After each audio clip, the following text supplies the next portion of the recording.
जो बाल्यावस्था है, बाल्यावस्था में व्यक्ति का विवेक जो है चाहे भले ही उतना प्रखर न हो, पर बाल्यावस्था में आपने देखा होगा स्मरण शक्ति बड़ी तीव्र होती है। तो ईश्वर ने जब बाल्यावस्था में स्मृति दिया तो ईश्वर ने जो दिया है हमें आप उसका सदुपयोग करें।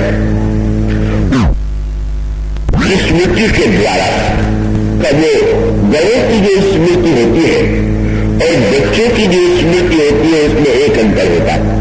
कृपया समझ रही है, बड़े में भी जिन लोगों की स्मृति बहुत पहली होती है वे बेचारे बड़े दुखी दिखाई देते हैं। बालक जो होता है उसकी स्मृति जो है वो कल्याणकारी है। वो अपनी पाठशाला के पाठ को याद करेगा, तो वो अपने ग्रंथों को याद करेगा और याद करके परीक्षा में उत्तीर्ण होगा। पर व्यक्ति तो जब बड़ा होगा तो याद भी करेगा तो उसने मेरी निंदा किया, उसने मुझे ये कष्ट दिया, उसने मुझे उससे बदला लेना है। ये जो व्यक्ति की स्मृति धीरे धीरे कम होती जाती है, ये ईश्वर की बड़ी कृपा है। जितनी स्मृति है उतने से ही इतना दुख मिल रहा है, इतने मित्र और शत्रु बढ़ गए हैं। अगर ये स्मृति जीवन भर बनी रहती तो सचमुच व्यक्ति जो है उस दुख के बोझ से ही मर जाता। इसीलिए कई बार लोग कहा करते हैं अगर पूर्व जन्म होता है तो हमें तो याद नहीं आती, तो आप ईश्वर को धन्यवाद दीजिए। का एक जन्म की याद से ही आपके इतने सत्य मित्र अच्छे और बुरे बन गए हैं। पूरे जन्म के सब दिखाई देने लगेंगे तो सड़क चलना भी कठिन हो जाएगा। आप चले और दिखाई दे जाए कि पिछले जन्म में इसमें मेरा सिर काट लिया था, अब क्या दशा होगी आप। वो तो लाखों प्रकार के व्यक्ति मिलेंगे और उनसे कभी न कभी आप किसी न किसी जन्म में तो मिलेंगे होंगे। तो ईश्वर ने सबसे बढ़िया स्मृति जो दी वो बालकों को दिया, क्योंकि बालक जो है वो स्मृति का सदुपयोग करे और उसके द्वारा वो ज्ञान को मस्तिष्क में धारण करे। और उसके पश्चात ईश्वर ने दे दिया युवावस्था। उसका अभिप्राय है कि अब शरीर में शक्ति है, क्षमता है, तो आप पुरुषार्थ कीजिए। युवावस्था ईश्वर ने दिया ही इसीलिए है कि व्यक्ति कर्म करे, पुरुषार्थ करे, और कर्म और पुरुषार्थ का अगर व्यक्ति युवावस्था में उपयोग नहीं करता है तो ईश्वर ने जो वस्तु दी है उसका उसने सदुपयोग नहीं किया। इसलिए युवावस्था में आप धन भी संग्रह करें, विवाह के द्वारा आप काम को भी जीवन में प्राप्त करें। ये अर्थ और काम, ये जो चार पुरुषार्थ माने गए हैं हमारे शास्त्रों में, अर्थ, धर्म, काम और मोक्ष, तो धर्म और मोक्ष जो है यही व्यक्ति के पुरुषार्थ नहीं है।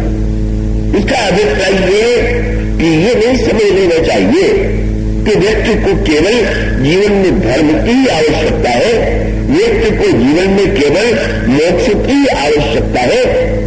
धर्म और मोक्ष की आवश्यकता के साथ साथ ये जो सबसे महत्व का सूत्र है कि इसीलिए ये जो संकेत किया गया वो बड़े ही महत्व का है।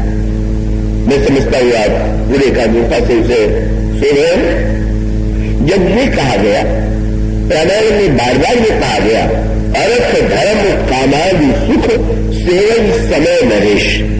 उचित समय पर अर्थ, उचित समय पर काम, उचित समय पर धर्म और उचित समय पर मोक्ष।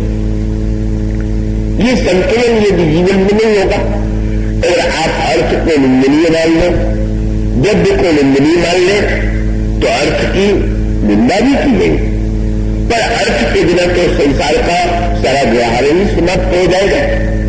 यहां तक कि धर्म कार्य के लिए भी तो आपको अर्थ की अपेक्षा होगी, सेवा के लिए, परोपकार के लिए भी तो आपको अर्थ की अपेक्षा होगी। इसलिए अर्थ को भी पाने का प्रयत्न व्यक्ति को करना ही चाहिए।